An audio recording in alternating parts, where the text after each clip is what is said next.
Correction du devoir numéro 1 de classe de seconde pour l'année scolaire 2015-2016. Dans l'exercice 1, nous parlions du lithium où je vous donnais le symbole de son noyau Li37. La première question correspondait à une question de cours général. Il fallait donc donner les constituants de l'atome, le signe de la charge électrique et leur position dans le noyau. Donc les électrons de charge négative sont autour du noyau, les neutrons électriquement neutres ainsi que les protons, eux, chargés positivement, sont dans le noyau. D'accord. Ensuite, indiquer le nombre de particules dans l'atome de lithium. Donc là, il fallait être plus précis. Effectivement, il y a 10 particules dans l'atome de lithium, dont 7 nucléons. Et dans ces nucléons, on trouve 3 protons. Et donc, 7 moins 3, ça fait 4 neutrons. L'atome étant électriquement neutre, on a également 3 électrons. Question 3, je vais vous demander la structure électronique de l'atome de lithium, d'indiquer sa couche externe ainsi que le nombre de particules qu'elle contient. Donc la structure électronique de l'atome de lithium, puisqu'il a 3 protons, on va avoir 3 électrons, donc ça donne Li, la structure K2L1. La couche externe est donc la couche L et porte un électron. Et enfin, dernière question, en déduire la formule de l'ion qu'il peut former en justifiant avec un vocabulaire scientifique. Donc là, il fallait répondre que l'ion monoatomique Li+ était formé, car il va perdre un électron, celui qui est sur la couche L, de façon à avoir une structure stable, c'est-à-dire une structure en duée. Voici pour l'exercice 1. Passons à l'exercice 2. Je vous indiquais que l'iode était situé dans la 17e colonne, c'est-à-dire l'avant-dernière. Donc l'iode fait partie de la famille des halogènes. Les 3 autres familles que vous deviez connaître étaient les alcalins dans la première colonne, les alcalinotéreux dans la deuxième colonne et les gaz nobles ou les gaz rares dans la dernière colonne. Ensuite, à partir de la position d'un élément chimique, vous devez être capable de retrouver l'ion qu'il peut former.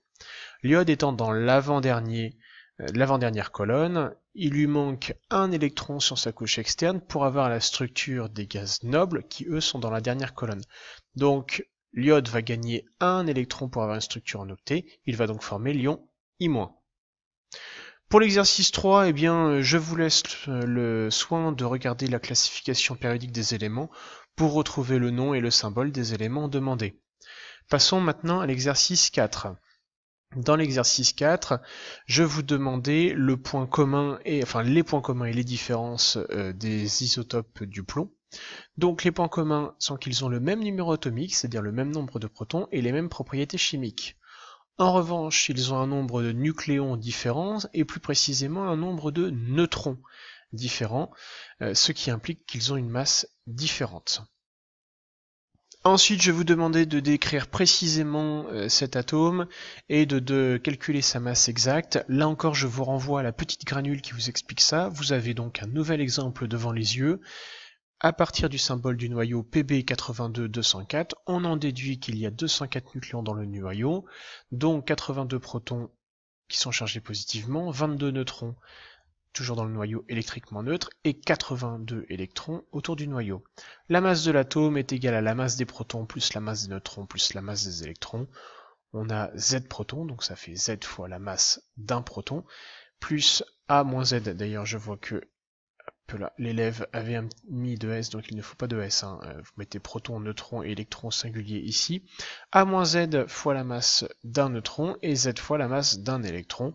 Vous remplacez ensuite par les valeurs numériques, vous calculez ça grâce à votre calculatrice et vous n'oubliez pas d'arrondir pour avoir un résultat correspondant. Et on n'oublie pas l'unité surtout et une petite phrase de conclusion. L'exercice 5 faisait référence directement au premier TP que nous avions fait lorsque nous avons mis de la poudre de fer avec de l'acide chlorhydrique. Vous aviez observé un petit dégagement gazeux. Il s'agit du dihydrogène, mais ce n'était pas l'objet de l'exercice. Je vous demandais ce qui était devenu le fer, puisque on avait constaté sa disparition, entre guillemets. Il fallait donc indiquer qu'il y avait une réaction chimique entre l'acide chlorhydrique et le fer, et que le fer, les atomes de fer étaient devenus des ions fer. La justification à apporter, c'est conservation de l'élément chimique, ou ce que avait dit le chimiste Lavoisier, rien ne se perd, rien ne se crée, tout se transforme. Voilà. Donc pensez à réinvestir vos connaissances vues en TP. Voici pour la correction et j'espère que vous pourrez valider les compétences lors du prochain devoir.